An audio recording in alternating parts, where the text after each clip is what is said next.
Top down, smoking on a fat cigar. Cool breeze in my head, bittersweet smoke flying through the air. It's the way I feel, smoking on a fat cigar.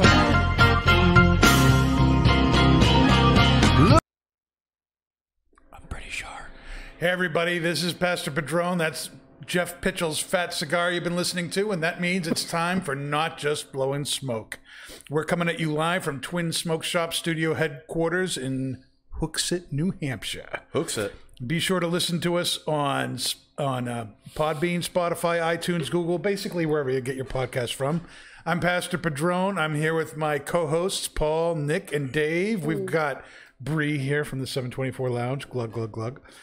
And very special guest, the cigar boss lady herself, Aida Ritnery.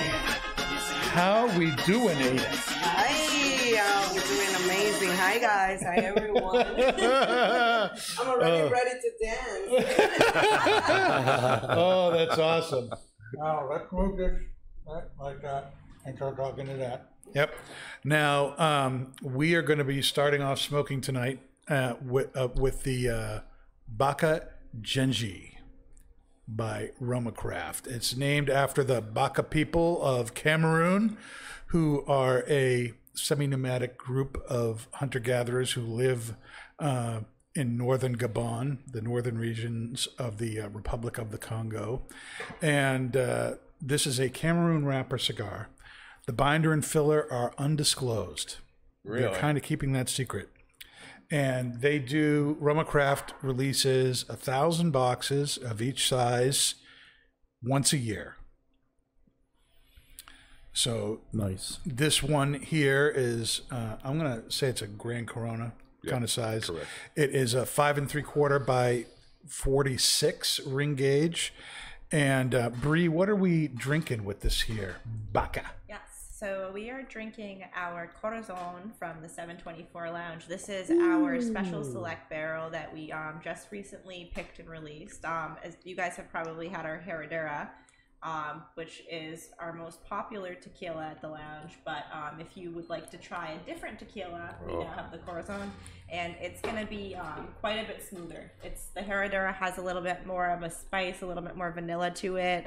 This one I would say would be the Scotch of our select barrel tequilas, in that it's way smoother. It has a little bit less kick to it. Okay, so smoother, less kick, but as good, do you think? Personal preference, honestly, I prefer the Heredera. But I think for people that are just getting into tequila, this might be a better start. So like me, who doesn't drink tequila that often? Yes. Because I think this actually has a little bit of a kick. This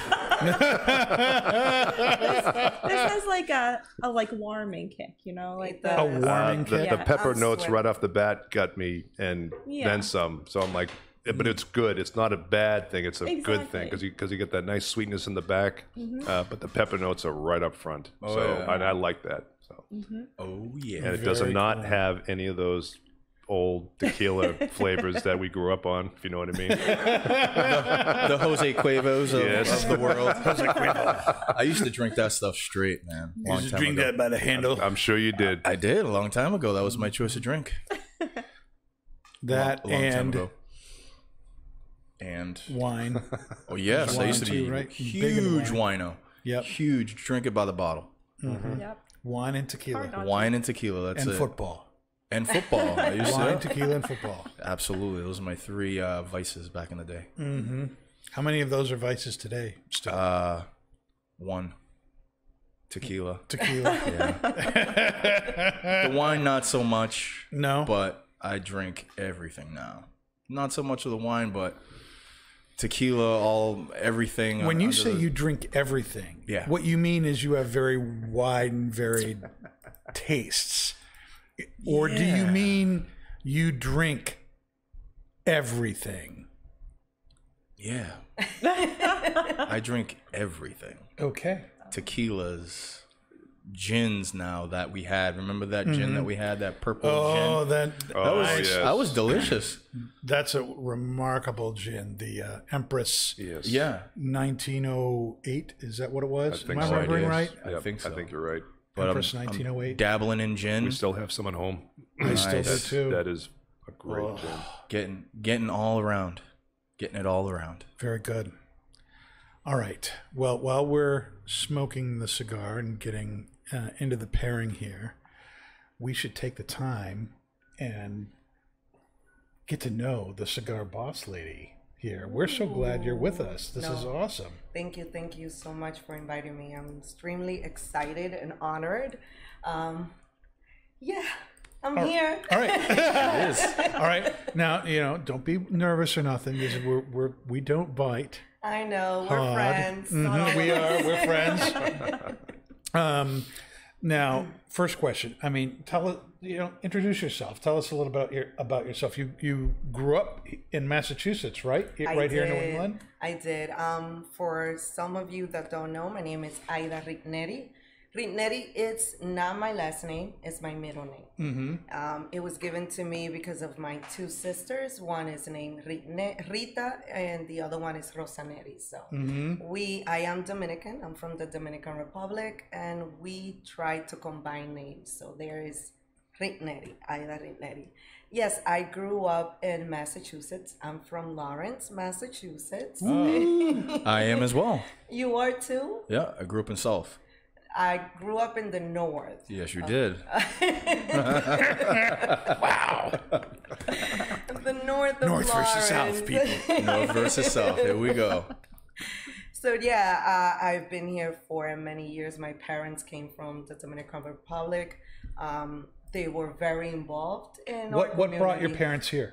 So the reason my parents came here is because they were very involved in politics in my country, which their party just won this year. So so they were very involved, but back then there was just one group that controlled our country, and because the party that my mother used to and my father used to support were winning, thanks to everything my parents were doing, they were told that they either die or leave. Oh, wow. So they chose leave. Yeah, so we're here. That's what brought them. That's good for us. Thank you. And they came to Lawrence. Lawrence didn't have a lot of Hispanic community at that time, but as you see now, we grew up big. Yeah. Well, Lawrence is like 90% Hispanic community now. Yeah, it is. When I was growing up, I grew up in the 80s, and it was big on the African American and Italian community. Tower Hill was more Irish community, and then mid 90s to 2000s, it started to change. That's where I grew up, Tower Hill. Yep, and you saw everything switch over. You had Lantigua as mayor, and now you have Rivera. Yeah, let's not get to that. We will not. We can save that for after the show. We could talk about that stuff. I love Lawrence. Definitely do. Home is where the heart is. So you've stayed in the New England area. I did. What's kept you here? I know everyone here. I moved from Lawrence to Andover. I don't live in Lawrence anymore, but my heart is in Lawrence. Okay. So when I walked to Lawrence and everyone just waving, Ada, oh, you're Maria's daughter. My mother's name was Maria. So that welcoming, that community love has kept me here. That's awesome. It's definitely not the weather, I'll tell you that. No, not for me. Not. It's my parents and extended family that's got me here too. Yeah. Both sets of family live within 10 minutes of where I live. That's the big reason I'm here. I mean, you've said you'd love to go to Florida. Oh yes, I would love to move to Florida. Yeah. Yeah. I went there for graduate school, and oh, those were the best years of my life. What are you doing here? That's what I ask myself every winter. You know, we had that snowy winter a few years ago. We got like 8 feet of snow over the course of the winter. I was like ready to pull up and head out. I just couldn't stand it. I didn't have any place to put the stuff. Yeah, I was mentally in Florida this year, but then unfortunately Corona came, so I had to put back all my plans, and I'm still here, but I'm grateful because I'm here now. That's right. That's right. That's awesome. We're very glad that you're here, stuck with us in the Rona. Yeah. And Stuck in the Rona with us. Oh my goodness. But yeah, it was you know, basically my wife and I, our parents who are older, that's really what's keeping us here. You know, the community love, and obviously my family. Some of them a lot of our friends. My wife grew up in Massachusetts as well, so we both, you know, this is where a lot of our ties are. But man, there's something about spending Christmas on the beach. I know. And now, no self-respecting Floridian is on the beach on Christmas. It's way too cold because it's like 70. But if you're in Massachusetts, that's not a bad beach day. No, you know? That's about average. You know, it's an average beach day. You know, that's a summer beach day. It really spoiled me being down there. I remember growing up, I could go into the ocean up here. Didn't matter how cold the water was. I just loved it. After being down there, when you get into the ocean and it's like, ooh, it's too hot. I need to get out. This is horrible. You know, and now I go in up here and I'm like, what was I thinking? Yep. You know? Yeah. It's like trying to watch Knight Rider. You know, when you're a kid, you watch Knight Rider, you're like, this is the best show ever. You watch it today because you want to get back to your kiddie days, and you're like, why did I run home to watch this stupid show? The Hoff, man. The Hoff does not hold up. Columbo, that holds up. The Hoff, no. I know. I love Florida. I was made for Florida. Oh my goodness. So what do you do with yourself now? What do you do for work? You want to talk a little bit about that? Yeah, I have so many. You have so many things. I work full-time for a credit union. That is my full-time job. I also, because I've been in the debt collection industry for so many years, 15 years, I help others with their credit as well, to fix their credit, rebuild their credit. And I also owned my brand, which is Ritnery. I owned an online boutique as well. So that's awesome. What I'm doing. Yeah. I don't know how I do it. It's a lot, but yeah, that is a lot. It's a full-time job, and then, you know, doing an online business is not like it takes care of itself. Exactly. No, how many hours do you have to put into that?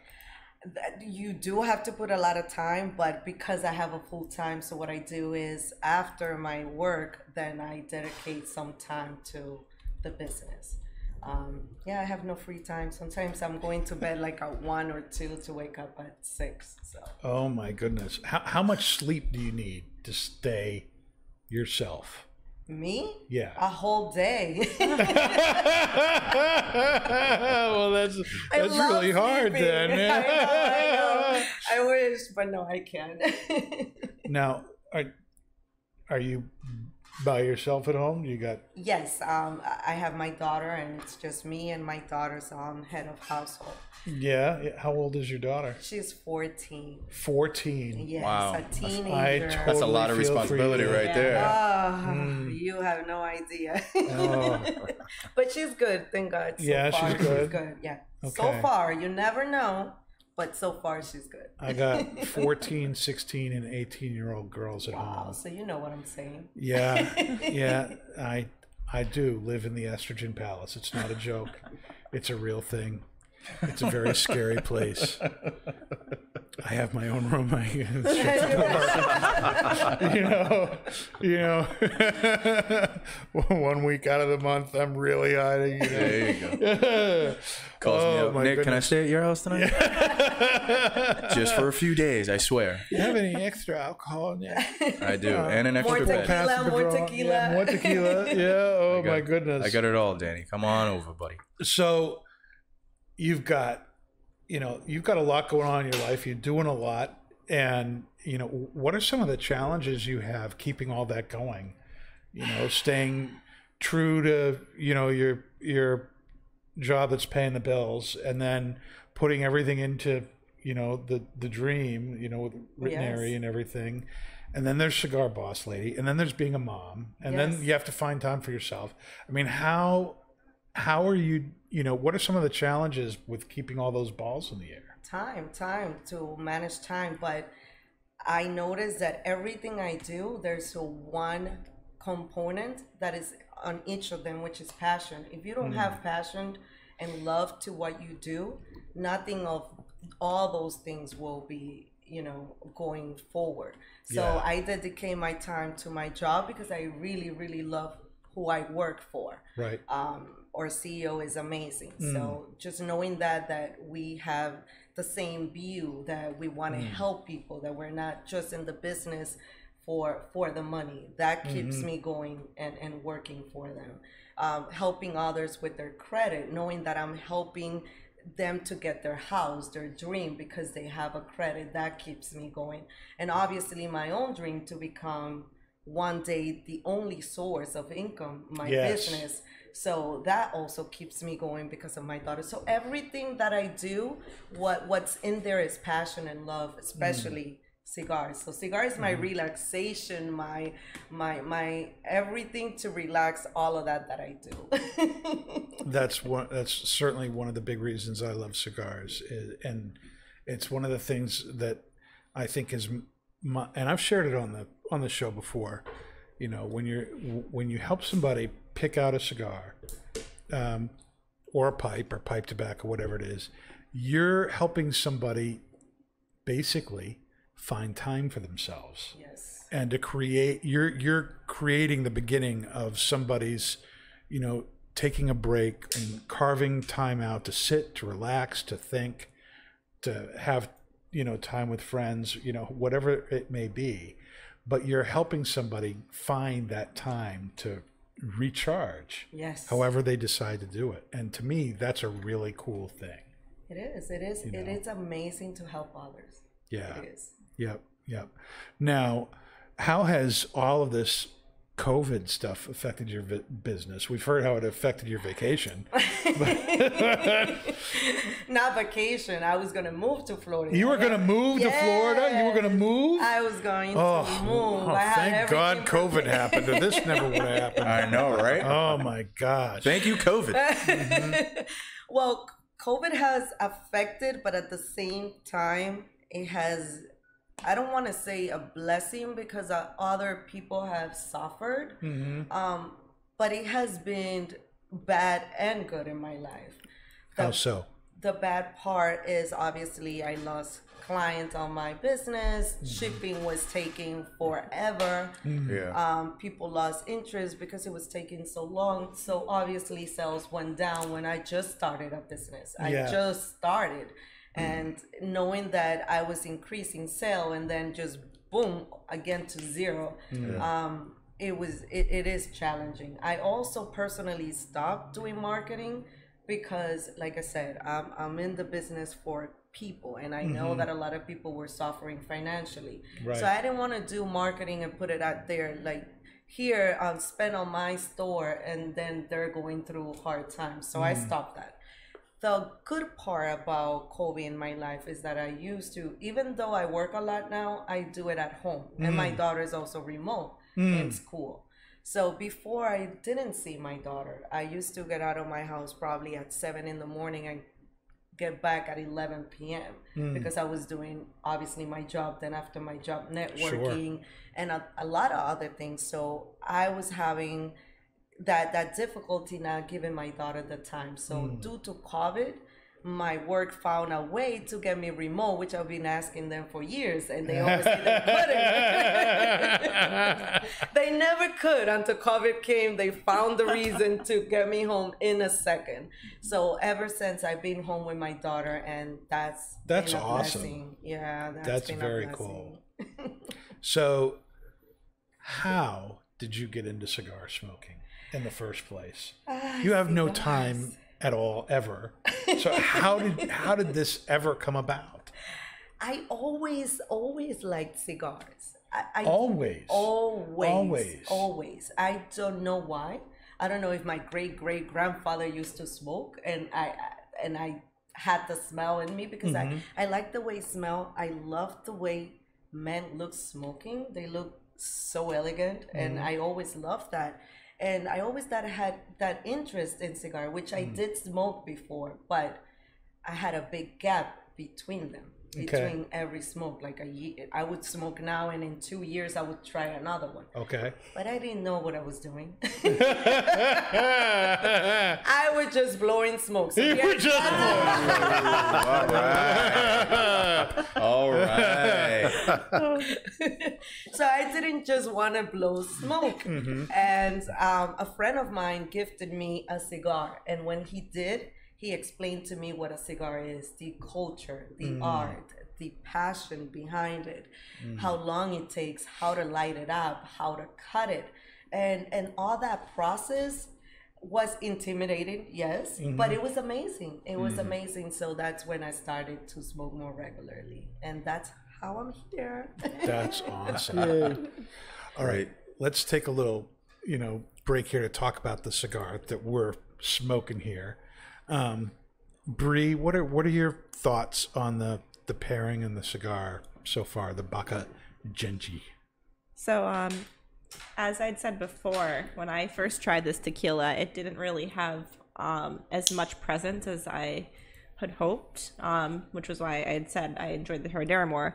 This cigar actually brings some of those peppery notes that Paul was talking about to the pairing. Like I feel like even though the cigar alone isn't really that intense, it's not super spicy, it's not super bold, I think it does have like a kick that sneaks up on you, and then when you put it together with the tequila, you almost get a little bit of like a warmth and like an undertone of pepper.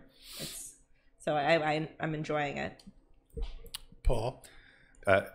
Bree, you took the words right out of my mouth. Of course. Should have led with Paul. Dang it. So I had this cigar about a week or so ago, and I liked it, but it would probably be my least favorite Baca, because we've had the Bantu, we've had the Pygmy, and this one here is, even though it's a little bit more my size, I felt the experience really wasn't there. But this is why I always tell clients, give the cigar a second chance. If you liked it enough, try it again. And I'm so glad we're doing it tonight, because with the pairing, well, actually, before we even got to the pairing, the cigar in the beginning was a lot of earthy pepper notes. Really, really was nice. But with the pairing, absolutely, it just harnessed those pepper notes, the sweetness in the background, really, really smooth, fantastic. I'm really, really liking it this time. It's amazing how the right pairing can help you enjoy a cigar even more than otherwise. Absolutely. Dave? No, we're not going to ask Dave anything. Dave's trying very hard just to keep his bearings. Yes. Good word. Where they are. Yes. Nick, do you have anything you want to say? The cigar and the tequila is going really, really well. Getting more of the sweetness from the tequila and the cigar. I'm almost getting almost a sweet cinnamon type of almost a sweet cinnamon type of taste that I'm getting from the cigar. Really rich, really smooth, light to medium, nothing over, not a medium solid. The Cameroon wrapper is really, really performing really well. The tequila is bringing out a little bit more of that spice, earth, wood. And I'm gonna call it. I know you said that the binder filler was a mystery. Yeah. they didn't put it. They have not publicly said what they are. I think it's Nicaraguan, Honduran. Would you object? What happened Dave? there, Dave? He doesn't want the secret to be given away. Would you object? Nope. Okay. I think they're messing around. I don't know if it's binder and filler, but I think they're messing around with some Honduran, Nicaraguan, and Dominican tobacco in this. It was very municipal.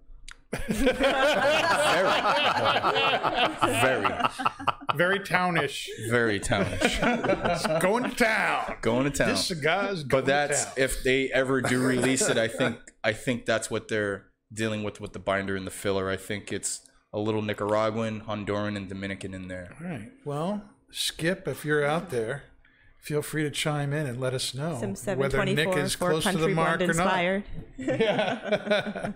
Now, Ada, this is a cigar that this is the first time you've had it, That's correct. and it's a stronger cigar than you normally smoke. Yes. Are you surviving? I am surviving, and I think it's because of the berry. To be Yeah. honest, when I tried it before trying You the have enough tequila- alcohol in any cigar tastes good, right? No, it was a little hard to smoke, but Okay. after the tequila, it feels more smooth. So Yeah. it definitely made a difference. Well, I agree with you. I think the tequila does smooth it out, and I think it takes a little bit of the spice out of the cigar, but it brings some sweetness to the cigar too. Correct. And I'm really enjoying it. The burn on this is really pretty good. I looking around at everybody. Everybody looks like they're having a good time. You've had some great ash on the cigar. You were stacking some dimes there at the beginning. It was really nice. Yep. Dave, are you smoking at all, or are you taking it easy? I'm taking it easy. You're taking it easy. Dave, do you want to explain why you're so quiet tonight? Not really, no. Come on, It's Dave. an inside joke. It's a funny story. Come on, Dave. Let the viewers know. He what was happened. brave. He was brave. We'll Brave Dave. We have to explain, Dave, because everyone expects you to be your normal bubbly self, and you are, just in a very different way tonight. And so, Kendra, the potion master, I guess decided to, try a potion on an actual person in their digestive system, and she bet Dave $20. She said, "I'll give you $20 if you eat this ghost pepper." Carolina Reaper. Carolina Reaper, excuse me. One of the hottest peppers in production on the earth today. Yes. And Dave, who could really use $20, I guess, said, "Sure, I'll do that. I'll eat it." And he ate it. Oh God. And now, these few hours later, Dave's intestines are going, "What the F did you do to me?" And there's all sorts of funky sounds coming out of Dave. And he is just a little more quiet He's than dying. he normally is. Dave, was the $20 worth it? It's still worth it. He's got to get gas money. Now, Dave, you can tell by looking at him. You see in the, he's on the bottom left hand of the screen. Yeah. He looks a little green, and he's just not smiling like he usually is. He's just very stoic, and that's because he's concentrating very hard on his nether regions to keep them in check. Poor Dave. Dave's going to use that $20 for the copay tomorrow when he sees the doctor for relief.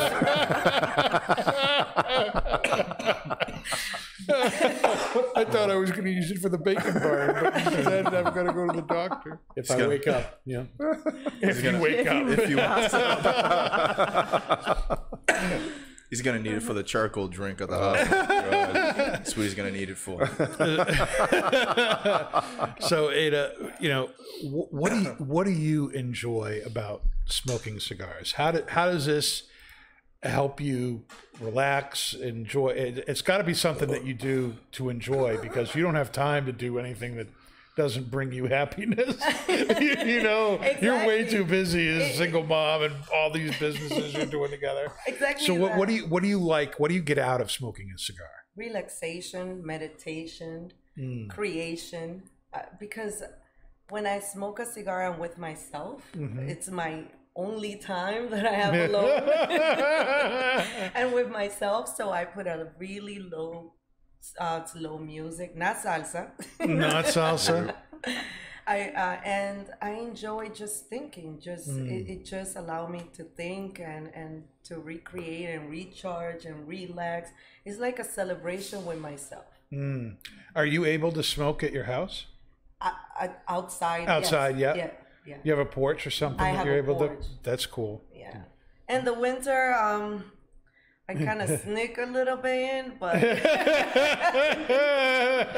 the reason why I love Florida too. Oh yeah, you can smoke outside all year round. All year round, yeah. So I do go to the porch and smoke outside.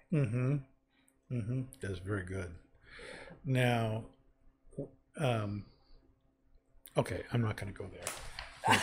Where? No. I'm just changing my mind. So, what are some of your favorite cigars? I'm still developing my palate. How long have you been smoking now?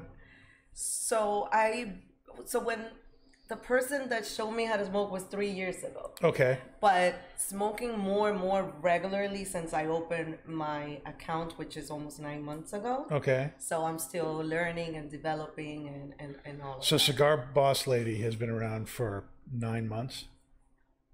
3 years, but Cigar 3 years. No, well, the account, Cigar Boss Lady, yes, 9 months. 9 months. 9 months. Oh my goodness.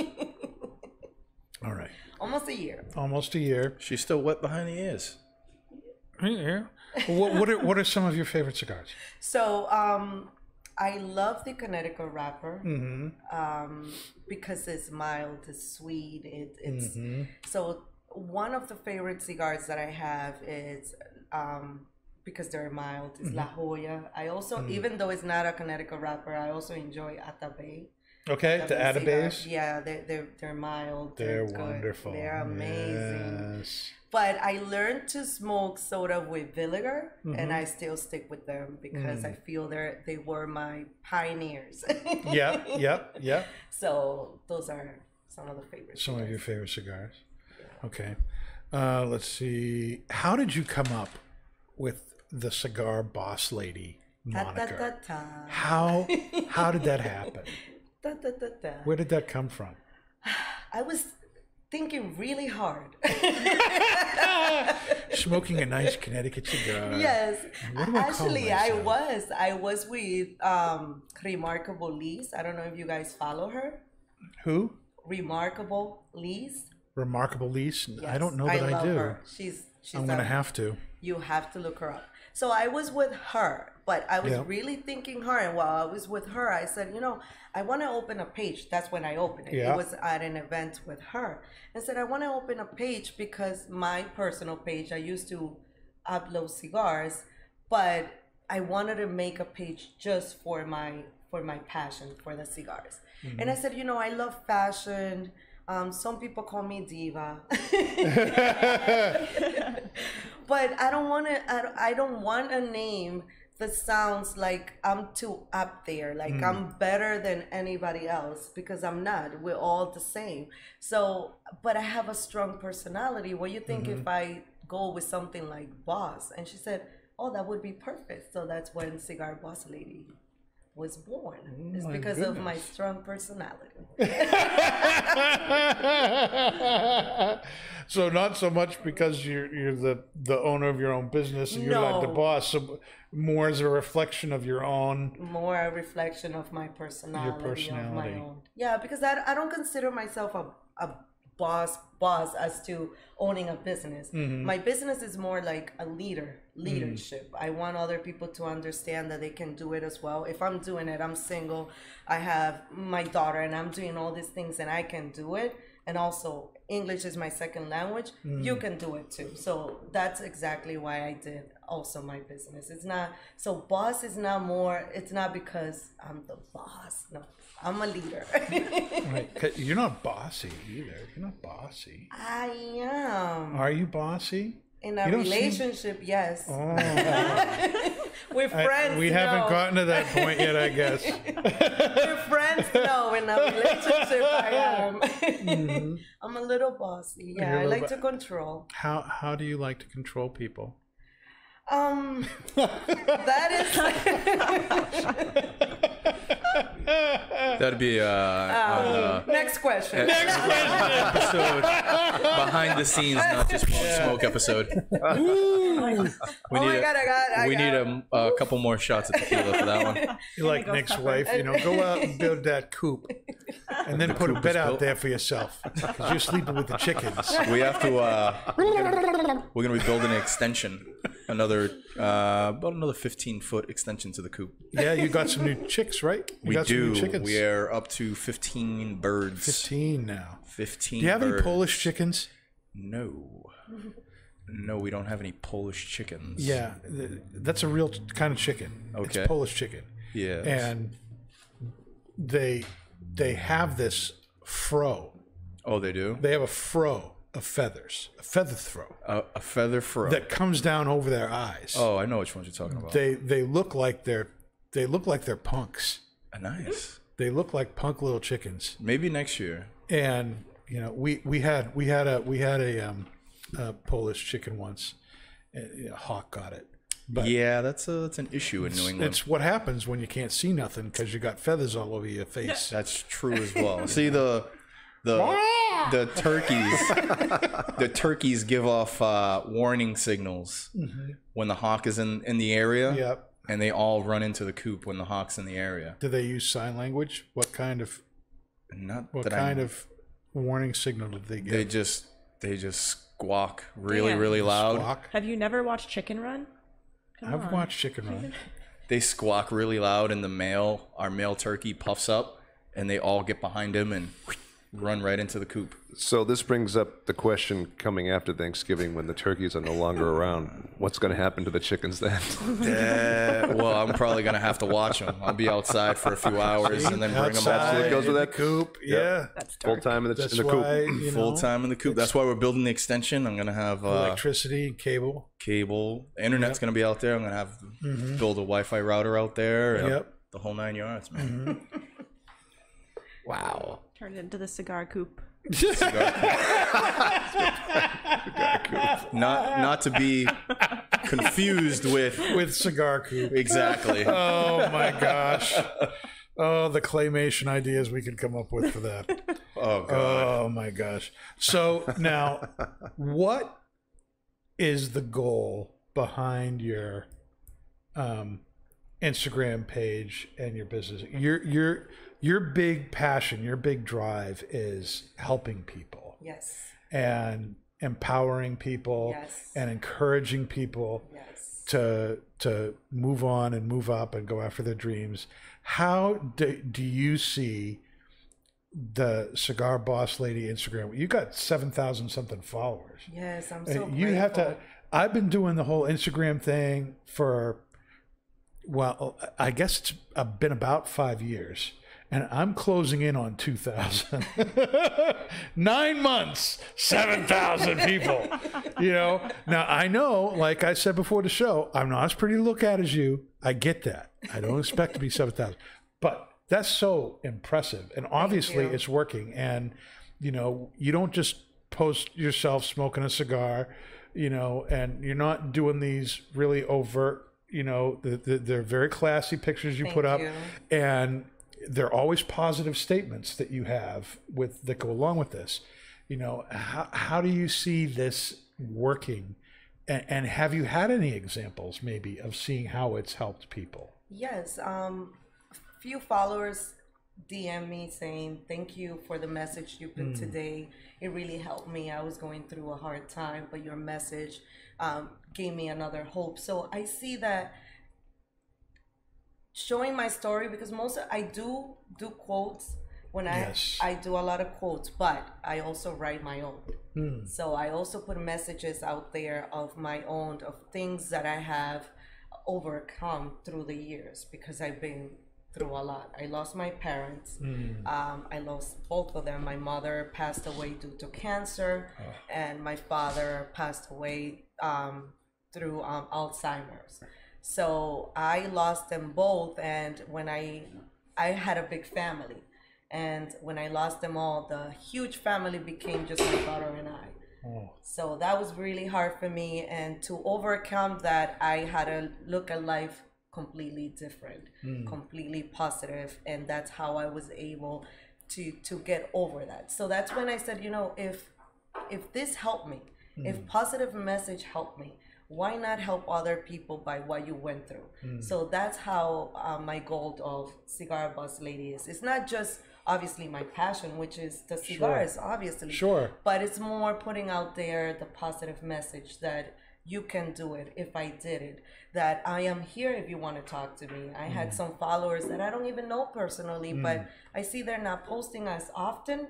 I'll send them a DM. Listen, why you're not posting that much? Are you okay? I am here. We can talk. So that's the way I see that my page is helping others, by being there, by showing them that, you know, I'm not just another person in Instagram. I do care, and I do care for you to be well. And this is what I went through. Maybe this can help you. So that's how I see it. That's awesome.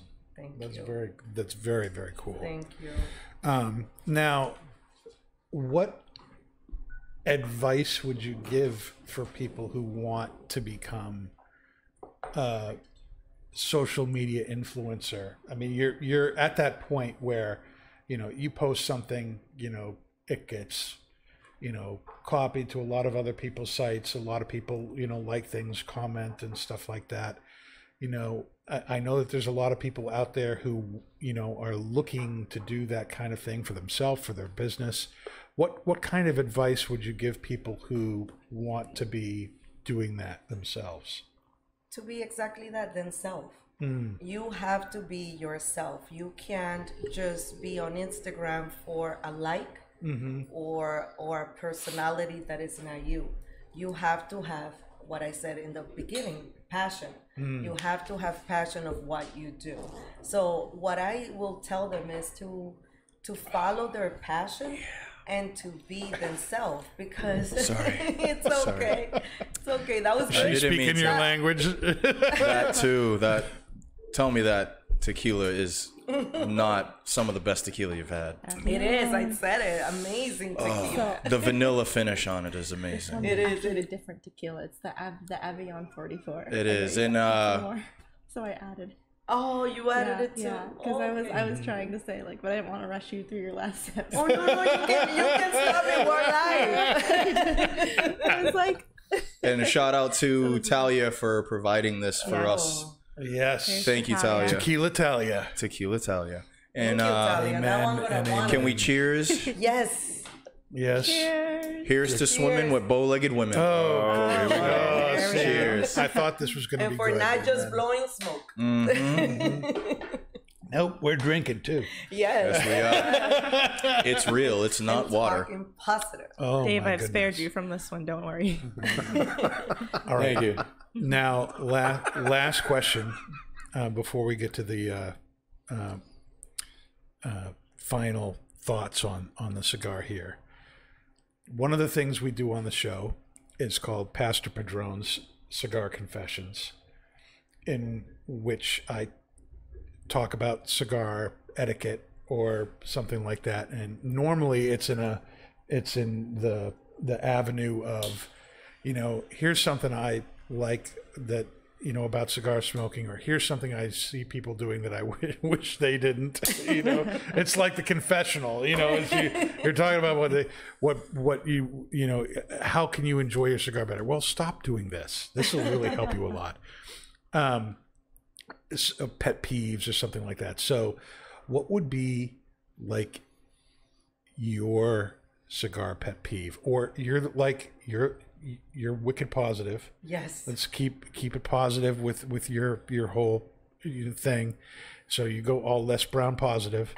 And what is something that you would like to share that has helped you enjoy cigars that you would like other people to know to help them get the most out of their cigar experience? Maybe they already know this, but it has been coffee. Coffee? Yes.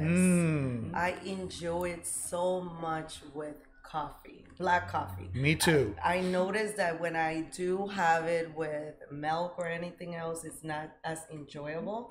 But black coffee in my cigar is the best. Coffee and cigars just go so well together. It's really funny to me that you mentioned that. I was just having a conversation the other day with Zeke because we were talking about the lounge and how like important coffee is with cigars, and we were like, we need to get like some high-end latte machines up at the lounge so we can actually start making like craft coffee on top of cocktails. It's amazing. It's amazing how it tastes. It's amazing the pairing, how you enjoy it. That's what I would say. That's my puzzle. There you go.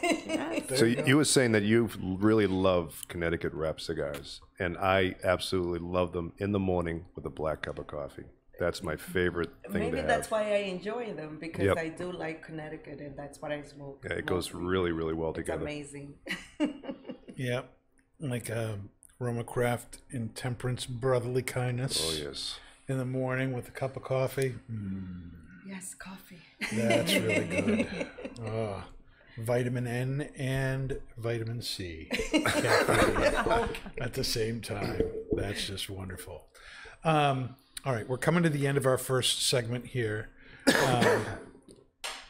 Dave is no longer with us. So, Nick, what do you think about the cigar and the pairing here? Final thoughts? Final thoughts? Yeah. Yay, nay, good, bad. Yay. It's really good with the corazon. Really smooth. The cigar with the pairing, the tequila really smoothed out the cigar. Didn't really get the pepper that I got in the beginning, but was really good. Still got a little bit of that sweet cinnamon on the front end. The tequila has a really long finish, so the bite or the barrel taste was really kind of lingering a little bit for me. But really good on both. The Avion is a little bit better, but the tequila and the cigar, definitely a match. Paul? I actually prefer the Corazon with this cigar than the Avion because it brought out a lot more of those pepper notes for me, and I really, really enjoyed that. The earthy pepper notes with just that little bit of sweetness in the background. When we switched to the Avion, it really mellowed out the cigar. It made the pepper notes disappear, replaced by a nice light spice, maybe a little bit of nuttiness in there too. Good. I do enjoy the Avion, but with this cigar, the Corazon was top for me. I wouldn't know.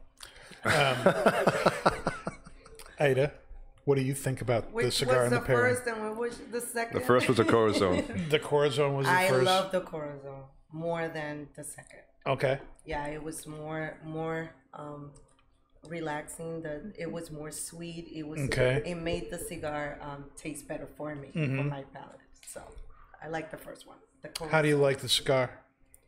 The cigar, it's okay.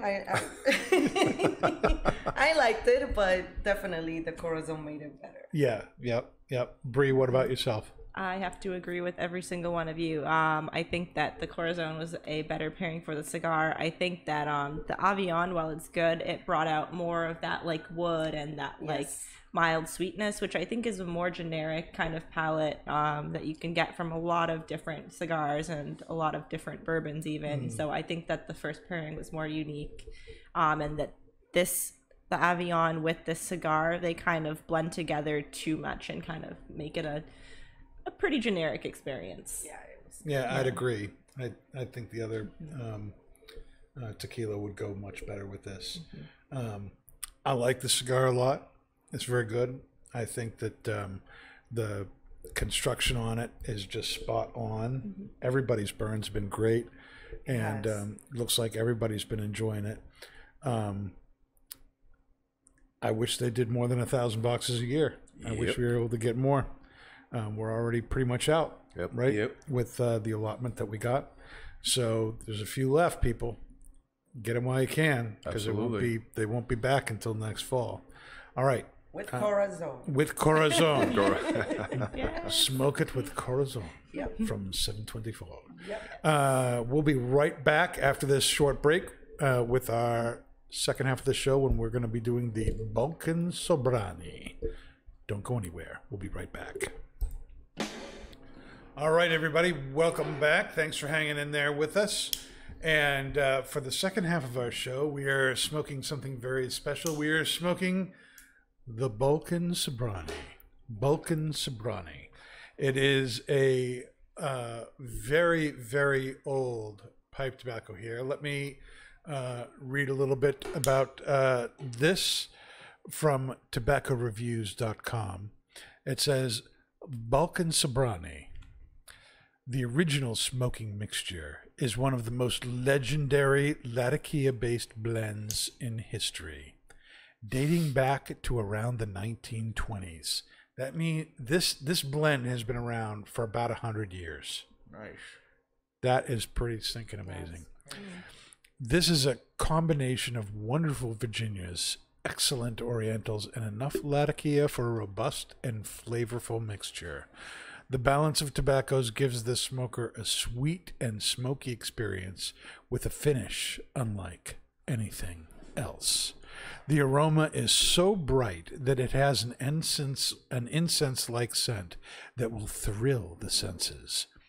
Since the original has gone through a number of iterations over the years, it is impossible to say if it will remind you of the one you smoked years ago, but it's a terrific smoke in its own right.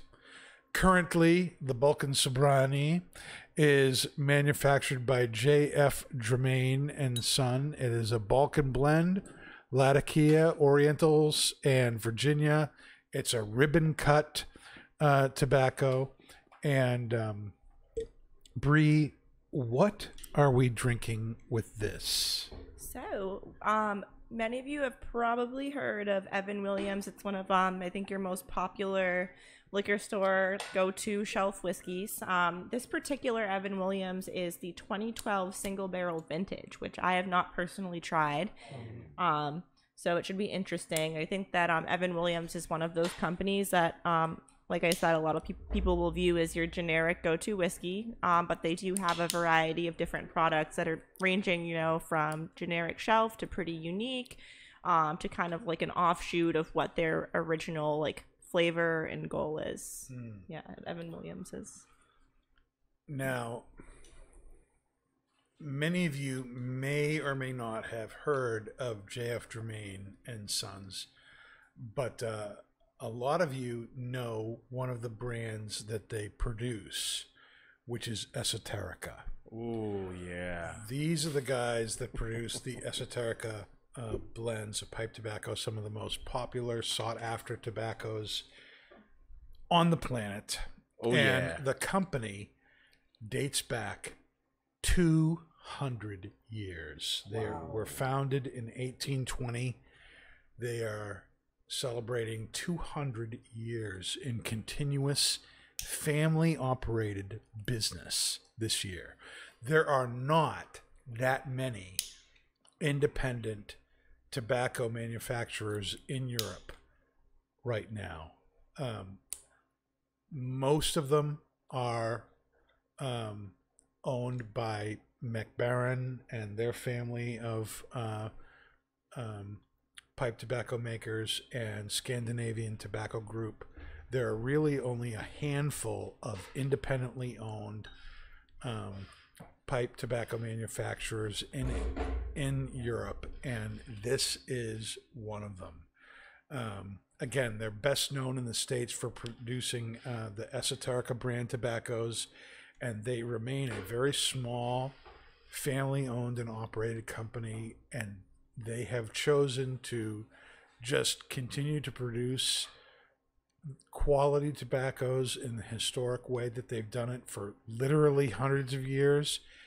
They could very easily go huge and make tons of money but they have chosen not to. They have chosen to quality over quantity, and to continue to produce things in the very small amounts that they do. So this is not, one of the reasons these tobaccos that they produce, like the one we're smoking tonight, are so hard to find is because they really do only produce very little amounts of it. When you look at the whole planet, what they do is what they do. And so 2-3 times a year, stuff makes it to the States.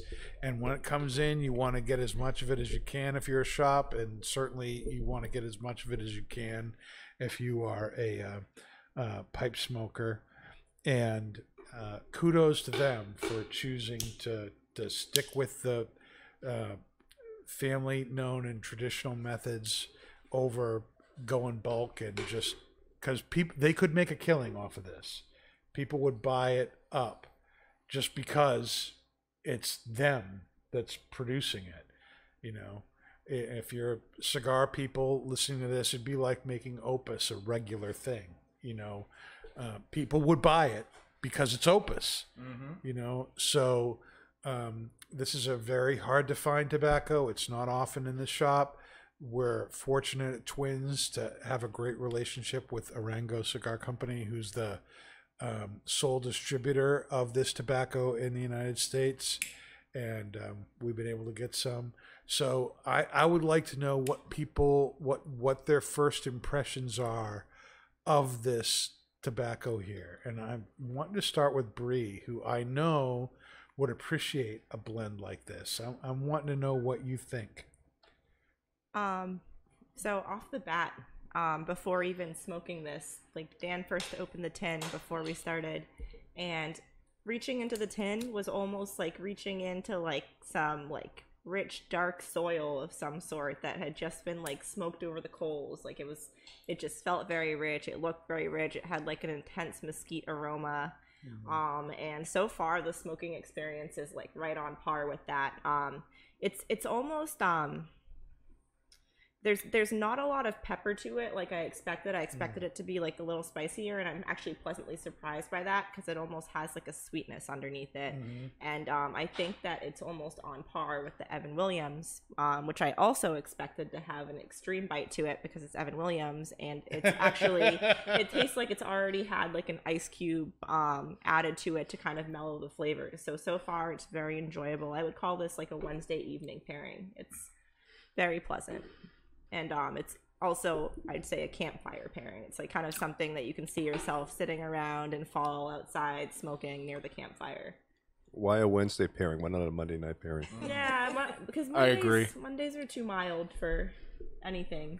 Not today. So, I don't know, like Wednesday, you're halfway through the week. It's hump day. You want to like enjoy yourself, but not too much. So you want something that's like gonna kind of bring you there. Oh my gosh! Now, Ada, we are privileged to have you smoking a pipe with us. You've not smoked a pipe before. No, my first. And here, your first experience is this really high-end, hard-to-find stuff. And what's your first thoughts on this? And I'm interested because you've never done it before. Ever. First time.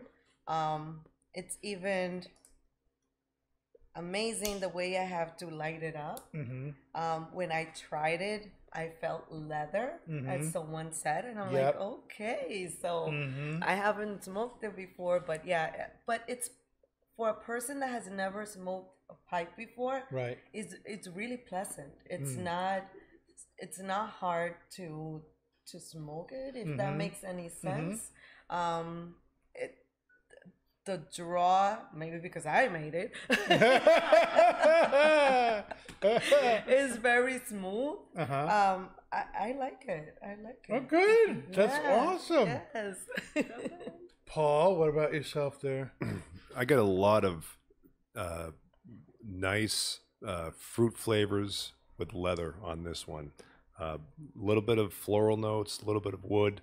the retrohale is probably the smoothest I've ever experienced. Really? Yeah, and with Latakia, usually, like what Bria had said, you're expecting a little bit more in terms of maybe a little bit of spice. But I can't believe how smooth the retrohale is. It is absolutely intoxicating. I mean, I was really expecting to get a lot more of a blast of spice with it, but it is just really, really super smooth. It's transcendent. Ooh. Transcendent. Nick, is this municipal for you? It is very much so. Very It municipal. was very municipal.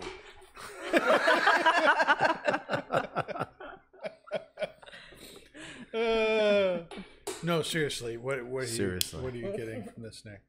A lot of leather, undertones of the sweetness, finishes long, as though is the Evan Williams. As though is the Evan Williams. Yeah. Earth, retrohale is incredibly smooth with a touch of spice on there. And it's going fantastic. You like it with the pairing? I do. I think if it was with maybe a single malt, I'd probably enjoy it a little bit better. I think the single malt would bring out a little bit more earth, a little bit more barrel.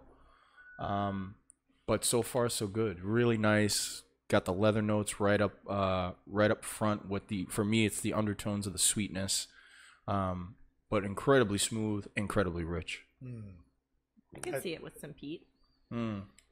Yeah. I could see this would with be some good. peat. Wow. Usually, Latakia, that would go well with a peated scotch.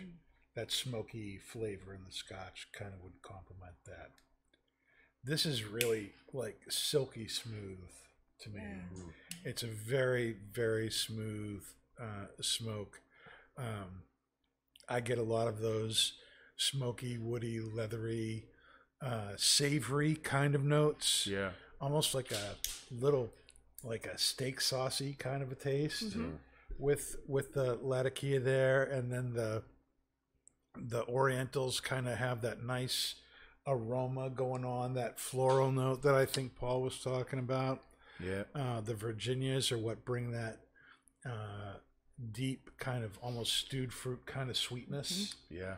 to it, and very, very good. It's a very balanced, nuanced blend, and it's not a Latakia bomb. No. I mean, everything's really playing very well together. I agree, It's yeah. very, very good. If this wasn't such a rarity, I would just throw it in my campfire just for the aroma. Sprinkle a little in. That would be a sin. Now, one of the things I wanted to throw out to everybody to talk about tonight, I know from listening to some other interviews that Ada's done, is that you're a lover books. Yes. And a reader, and so I am too. And one of the things that I wanted to kind of throw out there to everybody was, I wanted us to think about sharing authors or speakers, and they could be anybody, maybe a teacher you had in college or something, or particular books or quotes or thoughts that you have heard that have been particularly influential in your life.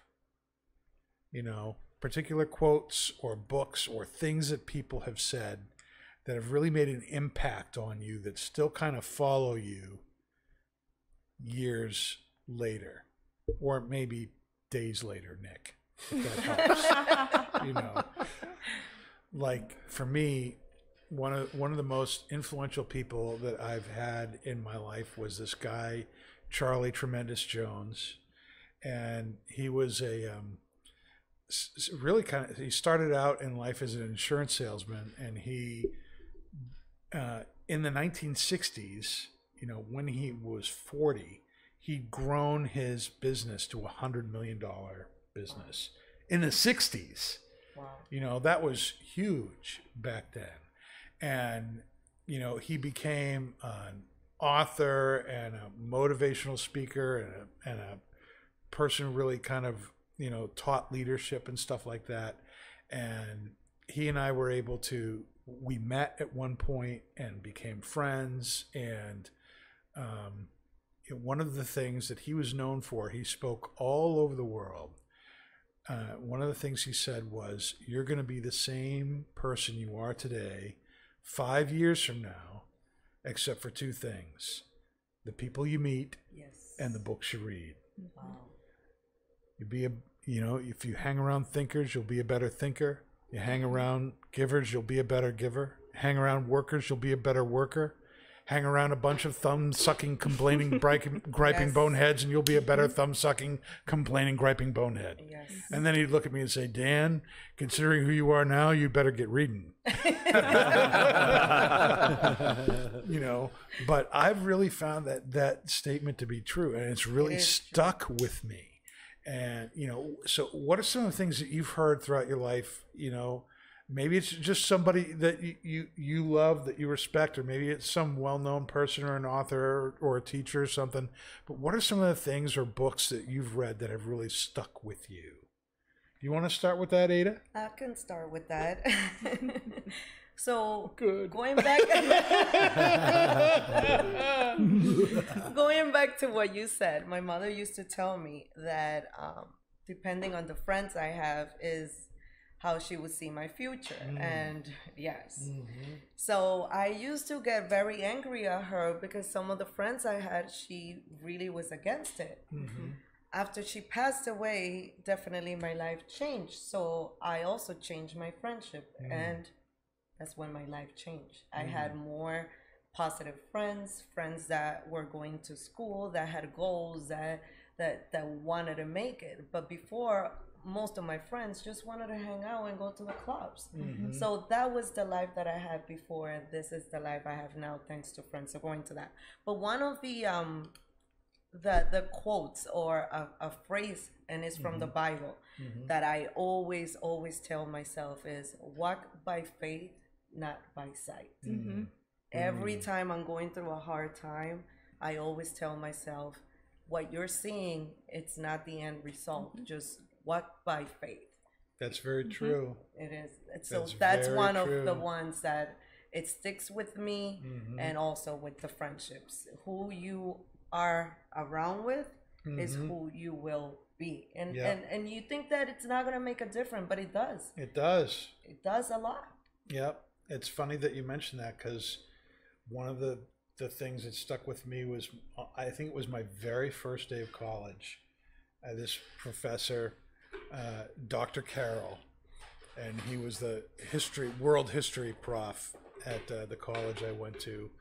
And he started off the class saying, I know, you guys are probably away from home for the first time.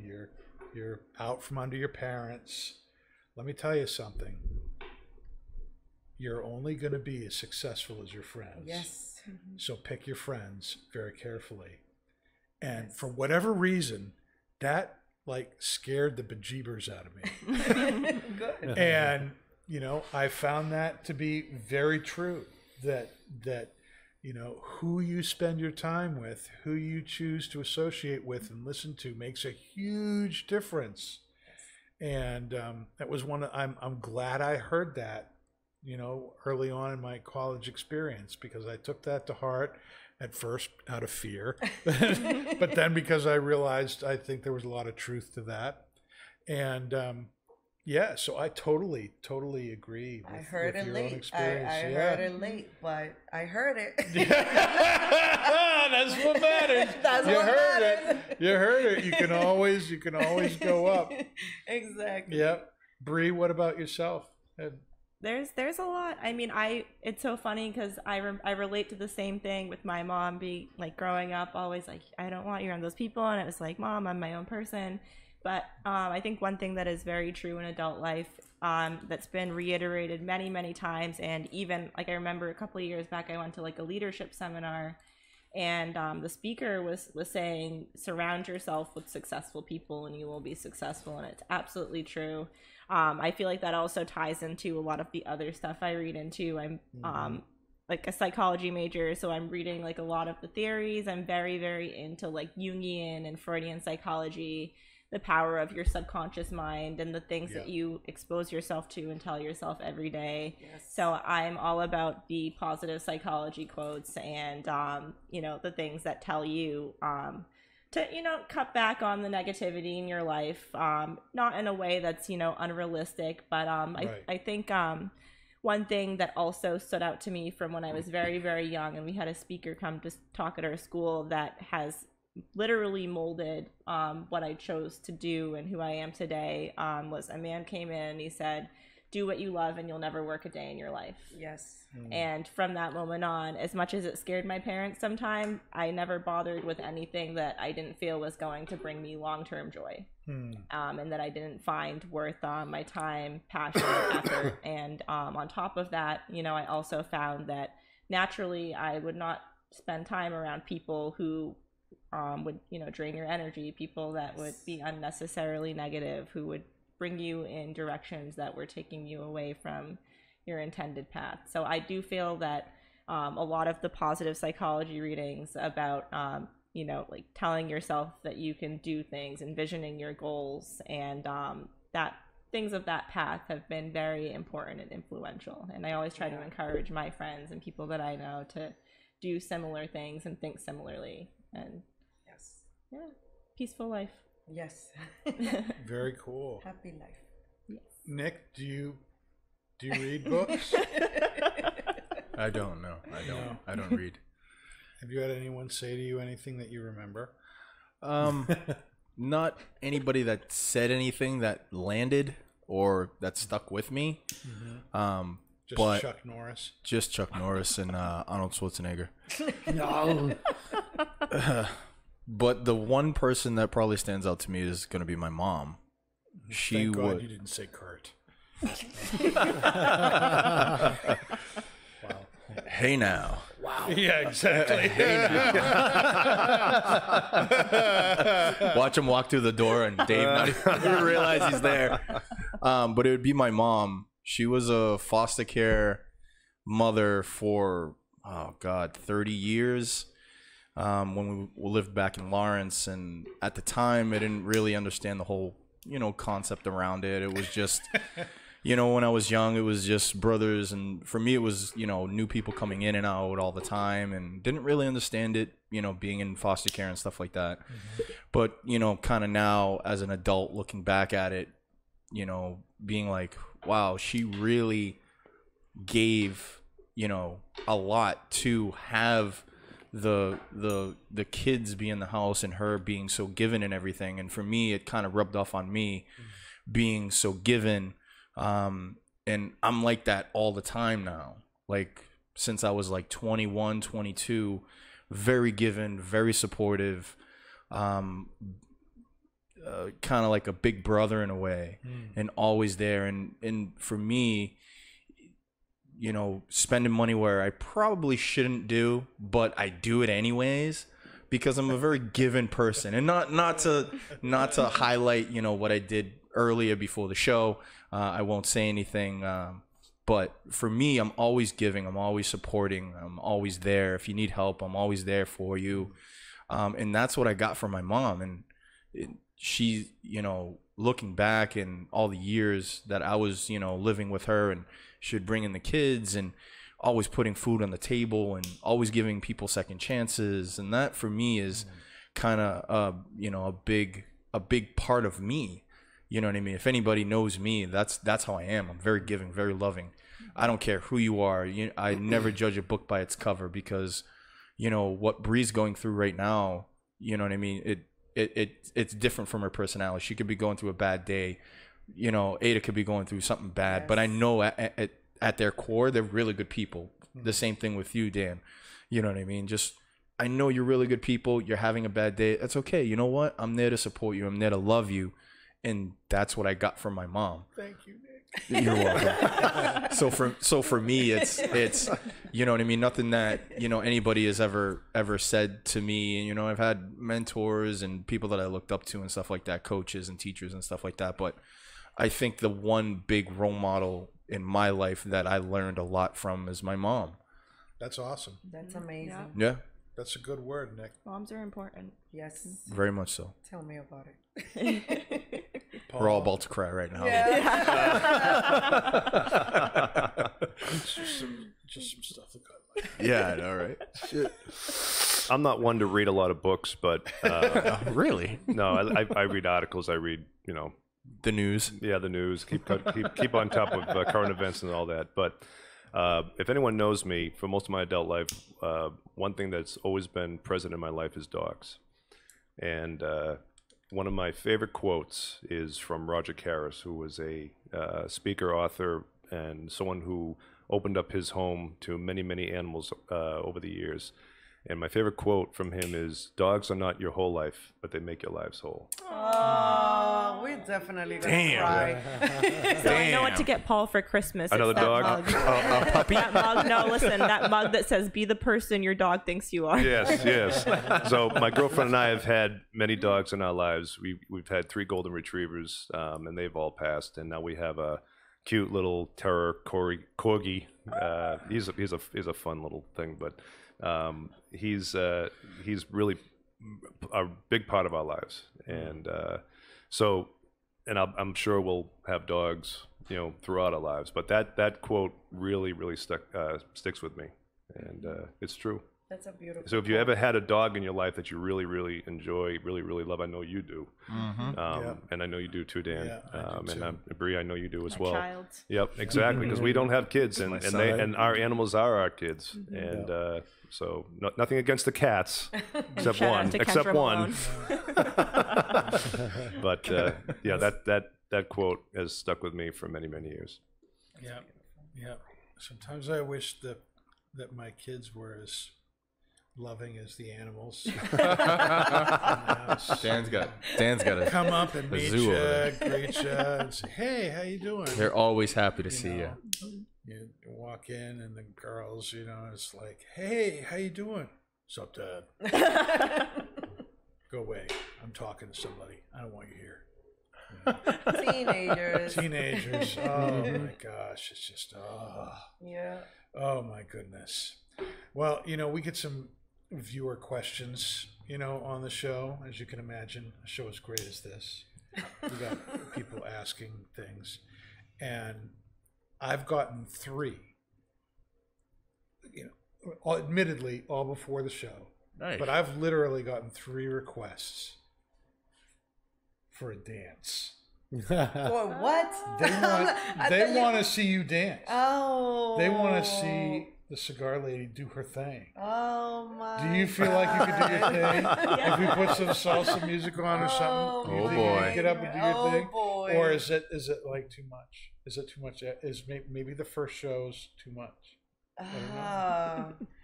Wasn't I the girl that said I'm the yes person? Yeah. Uh-oh. Oops. Quotes to live by.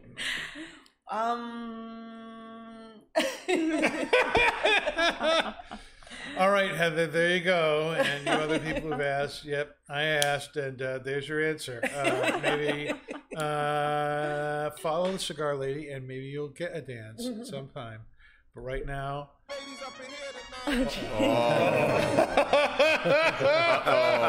He came alive. So now you're alive, Dave. That's right. Hey, Shakira, huh? That's not salsa. there you go.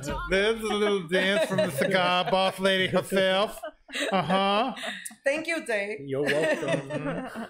Right now he's gonna go back to sleep. Now that we've answered that question, Paul, you have some news for us tonight, correct? Yes, I It's do. time for news with Paul. So New York continues to chase windmills. That's a quote and a half right there. Yes. Suffolk County, New York legislator announces bill raising tobacco purchasing age to 25 years old. Wow. Wow. What? I just made it. Yeah, I guess so. A Suffolk County legislator has announced plans to introduce a resolution that will raise the minimum age to purchase tobacco products and e-cigarettes in the county to 25 years old. The ordinance is sponsored by Suffolk County legislator Sam Gonzalez, a former smoker who is seeking to make it more difficult to anyone else to get hooked on cigarettes or other tobacco products. He also told NewYorkPost.com that the increase would make Suffolk County a more attractive place to live. Oh. Okay. All right. Yep. All right. Yeah. Sure. That's stretching it. Currently, New York's statewide minimum age to purchase tobacco products is 21, but that law allows cities and counties to enact stricter rules, such as sales restrictions and higher minimum ages to purchase tobacco products.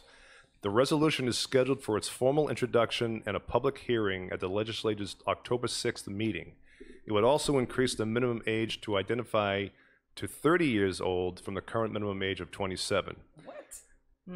Okay, so if you don't look 30, In other words, if you don't look 30, you have to be. They'll check your ID. Rude. Yeah. If approved, the increase would go into effect immediately. Oh boy. Suffolk you County. get carded all the time then. You think? Yes. Now, I'd card you. Now, Suffolk County is located in the eastern half of Long Island, basically the Hamptons. Okay, and it's home to approximately 1.5 million people. All right, so that came from Half Wheel. Now, I went to the New York Post, and they expanded the interview with him a little further. So he said, smoking will be less alluring to a more mature 25-year-old, said Gonzalez, who kicked the habit 27 years ago around the time his daughter was born. I was 2-pack-a-day smoker. The raise in age of the law will stop the younger kids from smoking. There is a big difference between the age of 21 and 25.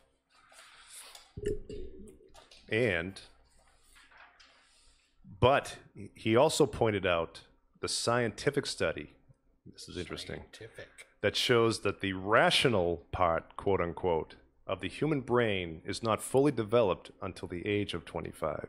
Really? Bree?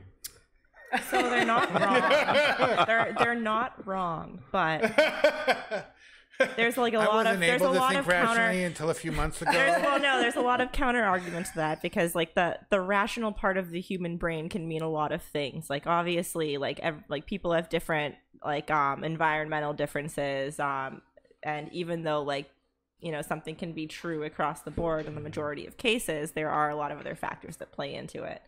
I mean, like for one thing that I think is big for me aside from that is the whole argument of the things you can do when you're 18 and the things that they're trying to say you can't do now. If you I think if you can make certain decisions at the age of 18, then other decisions such as smoking pipe tobacco should fall under that.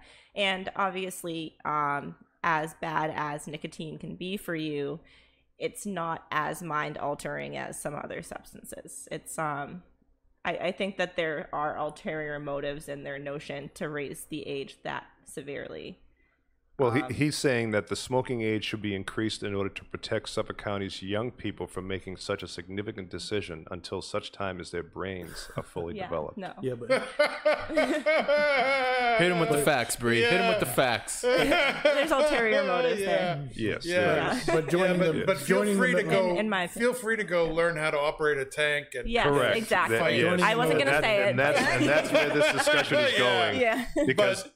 Because if they want to raise it to 25 because the brains aren't fully developed, the rational part hasn't kicked in, then you could say the same thing about driving, going into the milmilitary, Exactly. leaving your mother's and father's home. Exactly. You know, And on owning top of that, so property. what are they gonna, throw in sex good too one. and say, okay, well, since females' brains develop Cor- first, they can smoke it. why not?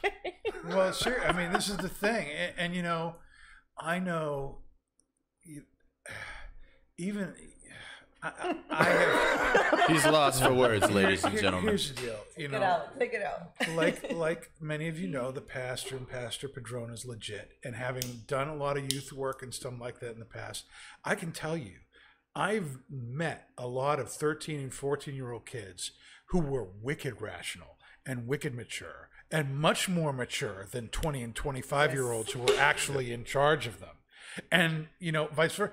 So age doesn't necessarily determine how rational a person, your personality Right. comes into that. Right. Your home bringing comes Yeah, into that. how you're the raised, yeah. education that you've had comes into that. The friends that you have and you hang out with come into that. And so, you know, saying that, okay, at 25, your brain has stopped growing and therefore, you know, you're at the point where you can make these decisions.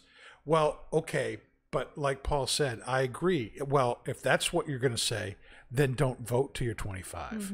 Right. If you're not rational enough to think about whether or not you can smoke a pipe or have a cigar, are you rational enough to then vote for who's running your country Right. or your state Right. or your town Or going to the or army. or going to a club? Another big thing too. Alcohol is extremely more mind impairing than Yes. tobacco is, and Yep. if you can drink at the age of 21, then that's a huge. What's I've going never on known moment. anybody who has smoked a cigar or smoked a pipe and then went and got themselves into an accident on the way home or all of a sudden beat their wife or something like that. But you hear stuff like that with people getting, you know, under the influence of alcohol all the time. Yes. All the You know, time. it's such a big difference. And again, you know, I know, you know, there is twice as much cigar. That's not true. There's twice as much tobacco in cut the off. average tomato than there is in a cigar. You mean nicotine? Nicotine. You said tobacco. I said tobacco. See, this is. We're going to start over now. Has your brain fully developed? I know. And I'm 50.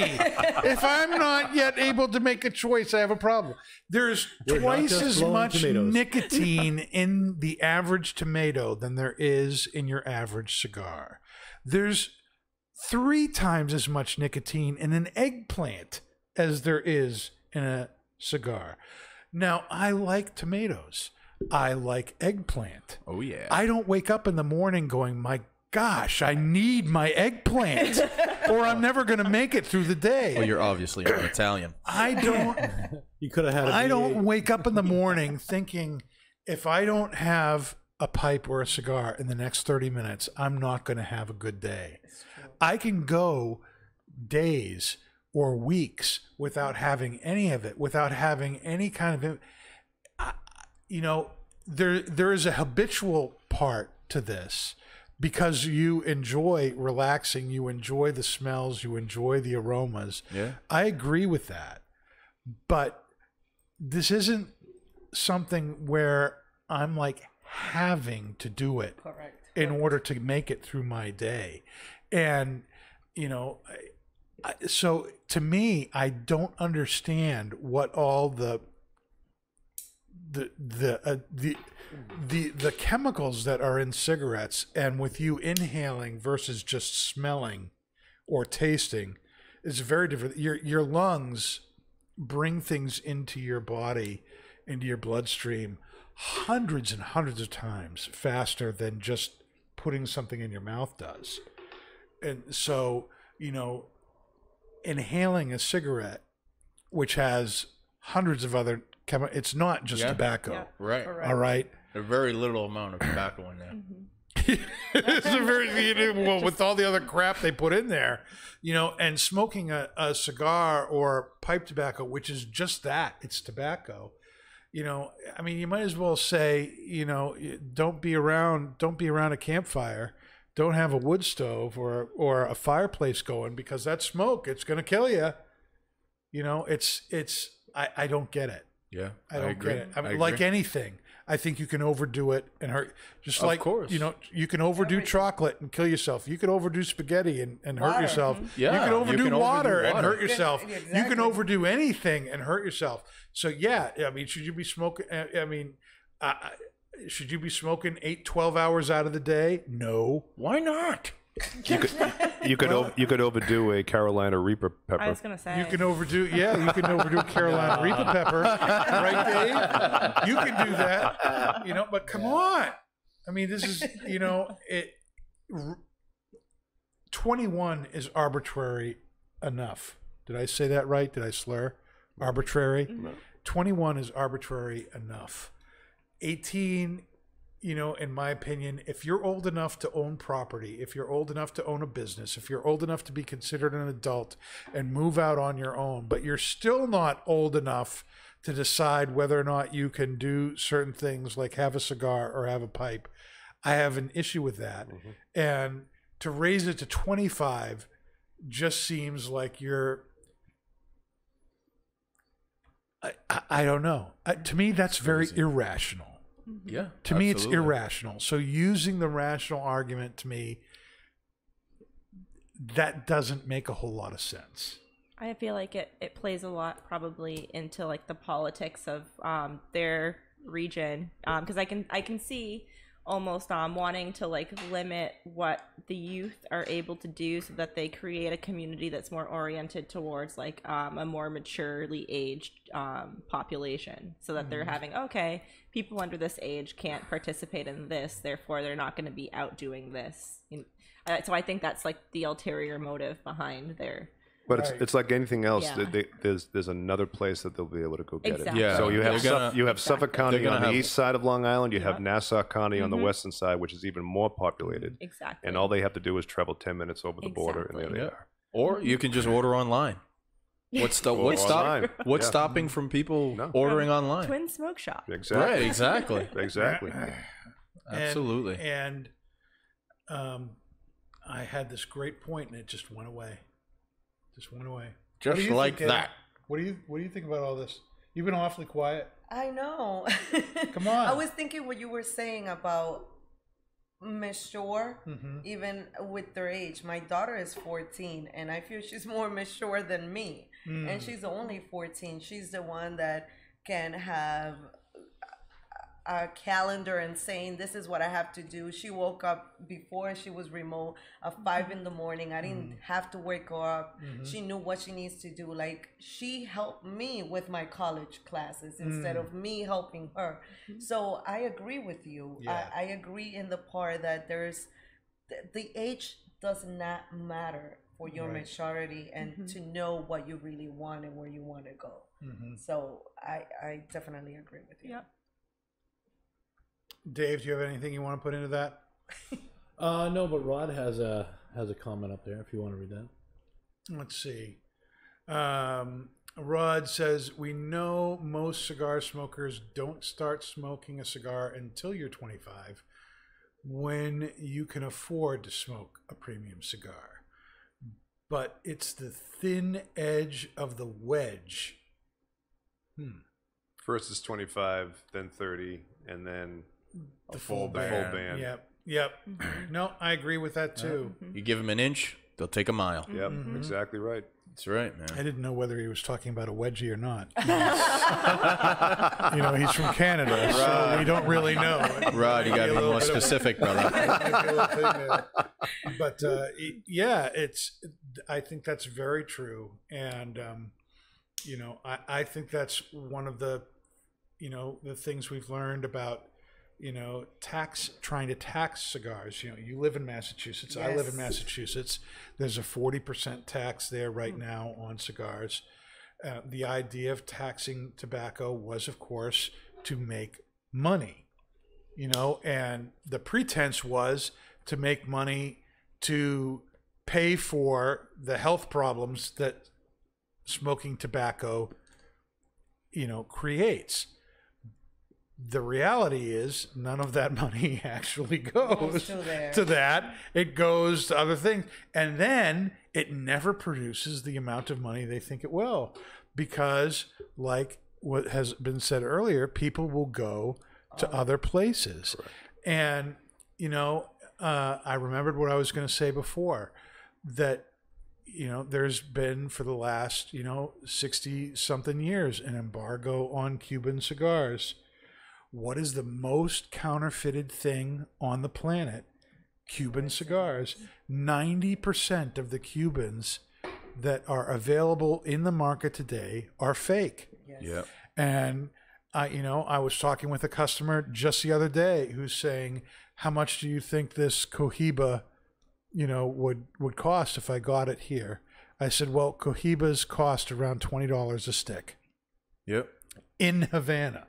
They cost about $20 a stick. They're not a cheap cigar. If a Cuban were sold in the United States, it would be $20-$25 a stick and go up from there, right? They're not. And he says to me, "Well, my military guy gets these for me, and they're $150 for a box." They're fake.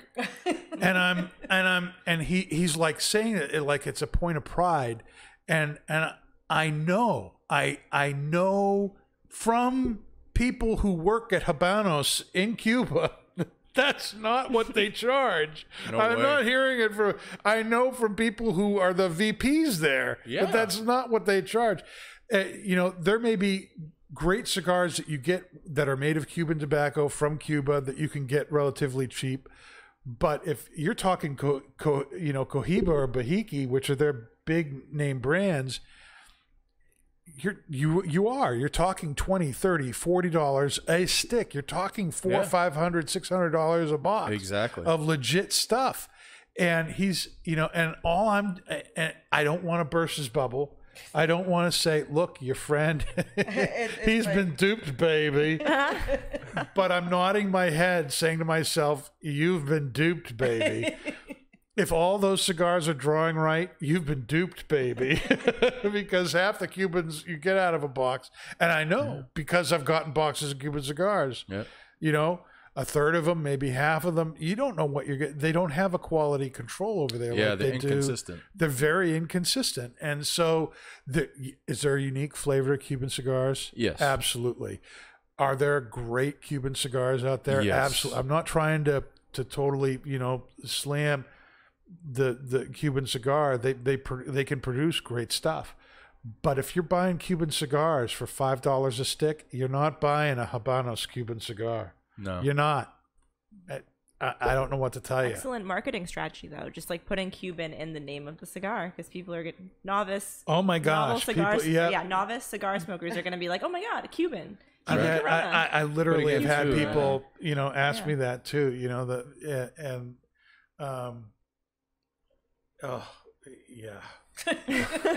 It's mind-boggling. It makes me.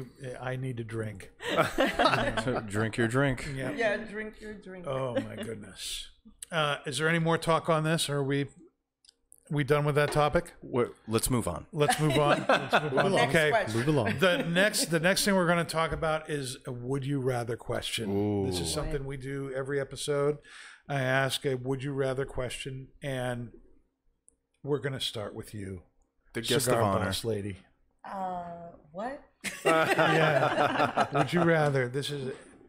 Would you rather have unlimited Power. No. This is not a DC comic movie. This is not Wonder Woman. Would you rather have That was a Star Wars reference. Thank you. Dave? Just concentrate on your sphincter, okay? Keep it shut. Wow. Would you rather have unlimited sushi or unlimited tacos for the rest of your life? Tacos. Tacos. Yes. Tacos. Yes. I know I don't need to, but why? The meat, I don't know. The meat? Yeah. The I don't- meat? Are you more of a beef girl than a fish girl? Yes. She hits the chimney truck on Do you Lawrence like- Street in Lawrence. Do you like fish? Do you eat fish? I know. I know I do like seafood and fish, Yeah. but I'm more a meat person. Probably because I'm Dominican. We eat a lot of meat. I don't know. Dominicans, we eat meat, baby. We yeah. eat meat. Yeah. She needs the tripleta. That's what she needs in the morning. You get her the tripleta, she's good. With the salchichon. Yeah. Paul, what about you? That's a really tough question. Really? There was probably a time when I would have absolutely said unlimited tacos, but in the last decade or so, we have really loved our sushi. When you say we, are you talking about the royal we or you and Well, lady friend? My girlfriend thinks she's royalty, so I'm just kidding. No, It's all right, Paul. I know you treat her like royalty. yes. No, I would have to say, right now, it would be unlimited sushi. because we have experienced sushi in many places. We have our favorites to go, and I eat more of that today than I do tacos. So absolutely, it'll be unlimited sushi. And there's so many different types of sushi, so many different flavors they can create with it. It's and tacos. I love tacos, but I eat more sushi today than tacos. So unlimited sushi. Nick. Tacos. I figured that. The Lawrence boy. All day. All Why am I not day. surprised? The Lawrence boy. All day. You get me to Big and Beefy at like 2 a.m. You got it. Oh my Forget it. She Big and knows. Beefy, is that a place? Yes. That is very much a next to my place. hair A very good place. That's that 2 a.m. You're in line on the street For hours. like for hours just to get like 5 tacos for $5. For real, that's how it is every night. Or chicken wings. Or chicken wings. That's right. Chicken wings. But yeah, I'm not a sushi guy. I don't do the whole fish thing. When I'm in Puerto Rico on vacation, I'll do some fish. But most of all, it's tacos, man. You give me some tacos, I'll finish off a plate of like 20, no problem. Tacos for me all day. Dave. Tacos. Tacos. Even after Tacos. eating that freakishly hot.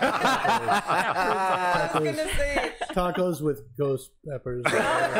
This is just Tacos hold the Ghost Reaper. Those peppers are nothing. that's right. So I found a good cure. So is apparently saltines and peanut butter because now I feel great. So He's back to old Dave. back to old me. Yep. Carolina Reapers and peanut Tacos. butter. Crackers. Yeah. Peanut butter- Welcome peanut back, butter Dave. Salty.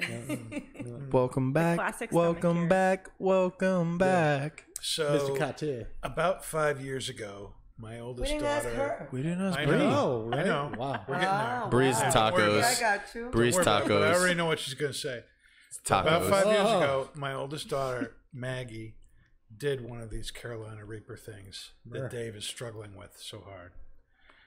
She wanted to be a YouTuber at the time. Oh no. And so this was her first YouTube video. Awesome. Oh, And she wanted to dress up for it. So she got into this taco. blue Taco soup. this blue bodysuit. Peanut butter jelly time. This blue spandex body. She looked like she was from the Blue Man Group. All right. And she and her friend and my youngest daughter, Rachel, were going to eat these peppers. And they were all planned out. They had gallon ice cream and milk in front of them, you know, to help them get over it when it was done. To Maggie's credit, she was the only one that actually ate the pepper. She ate it, chomped it down, and it was so both painful and hilarious to watch what happened next. And she's just, you know, the tears come, you know, and she's, you know, taking fistfuls of ice cream and dumping it into her mouth, chugging milk and everything. And at one point I asked her, I said, Maggie, tell us, what are you tasting? And she looks up at the camera and says, I taste fire.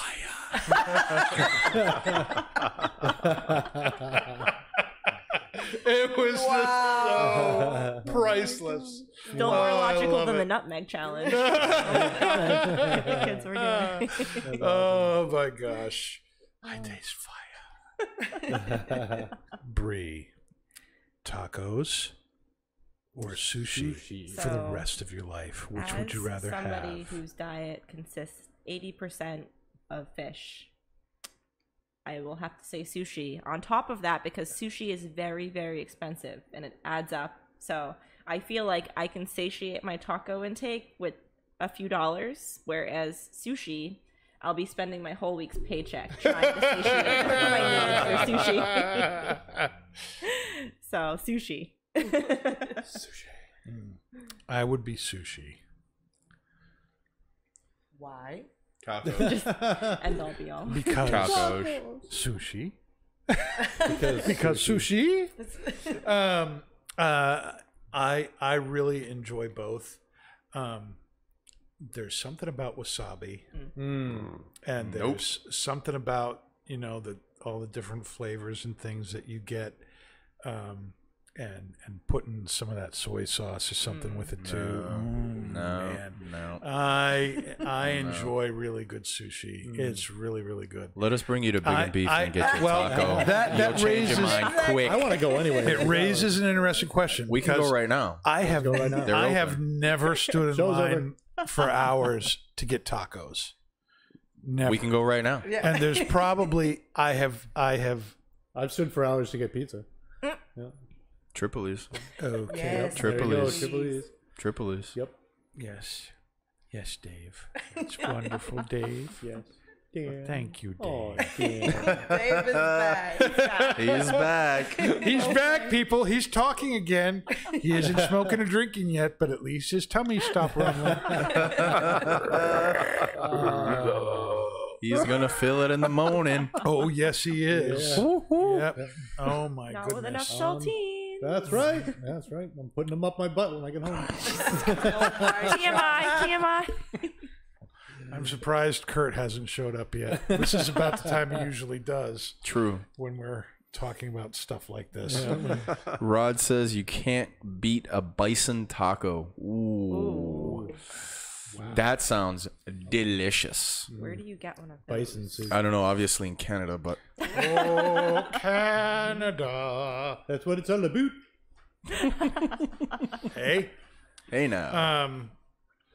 What is our final thoughts on the J.F. Tremaine and Son, the Balkan Sobrani? The Balkans brine. Nick. Delicious. Final thoughts. Final thoughts, delicious. Bourbon, surprisingly delicious. Kind of like Lucky Charms. Yes. Just like Lucky Charms. David Magically Hasselhoff. delicious. First you're repulsed, but then you're strangely drawn in. It's the chest hair. It's the chest. It's the chest hair that you're like, sweet that's- nuts. Sweet nuts. It's delicious. The bourbon, surprisingly, Dave was saying before the show was what, $30? Around there, close 30, between 30 and 40. It was like 30, 40, $35. We'll meet in the middle. For something that's under $50, I would definitely buy it all day. Yes. For the pipe tobacco, it's definitely in my top 10. Definitely in my top 5. This is Really? This is not good. It's fantastic. Wait, play the clip. Do you not have the clip? Do you not have the clip? It's municipal. No, not that. Very municipal. Sweet nuts. Play the clip. It's excellent. A lot of tobacco, though. Wow.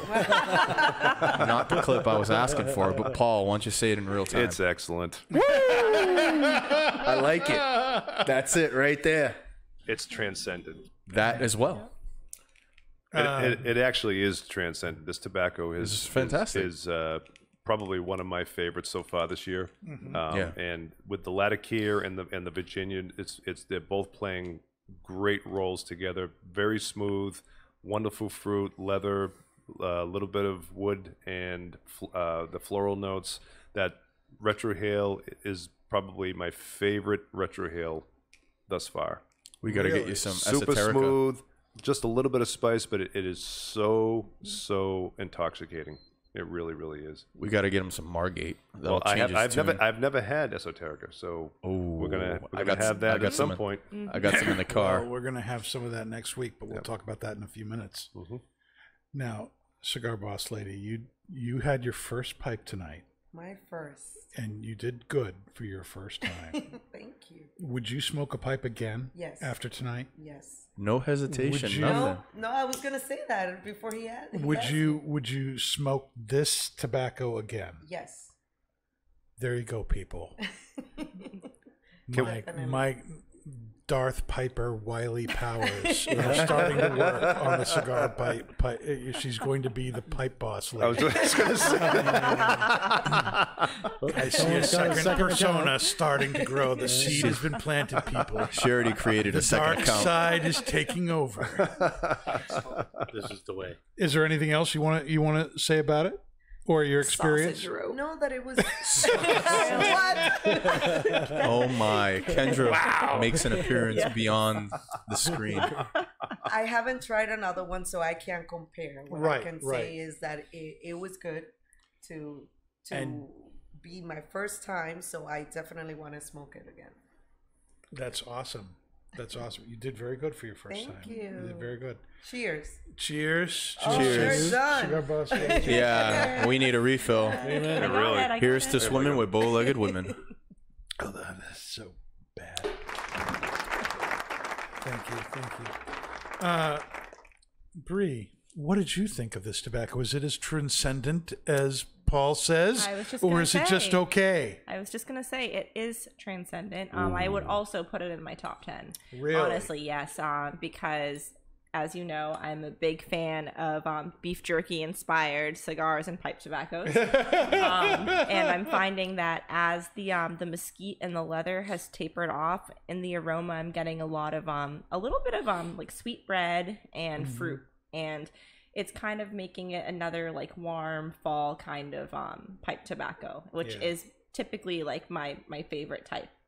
So I would say that this is another PP, very pleasant pairing. So when they see PP on my page, you know what that Let's hope it means the same thing. Beautiful meat. Beautiful meat. Dave, did you smoke the pipe at all? No. He didn't even drink. Did you drink? Nope. Other than water? No. Nope, just water and saltines. How and are your saltines and peanut butter, Dave? They are fantastic. What kind of flavors did you get? Did you get any tasting qualities on It's that? a bit nutty. I got some bread notes, a little bit of salt. Salt, yes, a lot of salt and saltines. Very salty. Wow. Yep. My palate is dancing. Thankfully, your bottom is not. All right. It will be in the morning. People, next week, the episode is Everybody Wants Some. And we are going to have Orlando Cabrera on the show. Red Sox superstar and World Series winning baseball dude, all around nice guy. Baseball dude. Yeah, well, I mean, he's not in the Hall of Fame or anything. I'd love to say something else, but I want to wear his ring. That's it. I want to wear that championship ring. I don't think he's proposing anytime soon, Nick. I'm No, sorry. I I'll don't think propose so. to him. To you. I will propose to Orlando. As many of you know who've been listening to the show, he was unable to attend the last time he was on. There was a family, stuff came up, and we all understand that. And so he's going to be coming back for this particular episode. Everybody Wants Someone. We will be smoking cigars and pipe tobacco that everybody looks for, everybody hunts for, but is very hard to get. And we're going to be smoking some Fuente Opus X from his own personal collection. Nice. And for the pipe tobacco, we're going to be smoking the Esoterica Penzance. Wow. Which is, Can I be back? by all, you can. by all accounts, probably the most sought after pipe tobacco on the market today. Very, very good stuff. It's going to be a good time. So you're going to be wanting to be with us next week at 8 o'clock on Facebook Live right here for Orlando Cabrera. And maybe even the Cigar Monthly. She might. Definitely coming back. Oh, did you have fun? Would you come back again? Yes, I had so much fun. This Thank is you awesome. So much. Thank you very much for coming with us. Yeah, thanks We for coming. appreciate We your Hell really, time. yeah. really Thank you appreciate very it. much. Thank you. We're very Come again. appreciative. We have a new friend. He's on the show back. tonight. Very, very good. All right, that's it for tonight's episode. Be back with us next week for Everybody Wants Some. Until then, stay thankful and stay smoky, my friends. Another smoke. Bye-bye. Another Thanks, day. everyone. That's not just blowing smoke. You've been listening to Not Just Blowing Smoke, the podcast that brings the wealth of knowledge, expertise, and fun of Twins Smoke Shop, New England's premier smoke shop, right to you wherever you are, whenever you want it. You can find us at our website, notjustblowingsmoke.com, and keep in touch with us on Facebook, YouTube, Twitter, and Instagram at Not Just Blowing Smoke. Thanks for listening, everybody, and that is Not Just Blowing Smoke. Rolling with the top down, smoking on a fat cigar.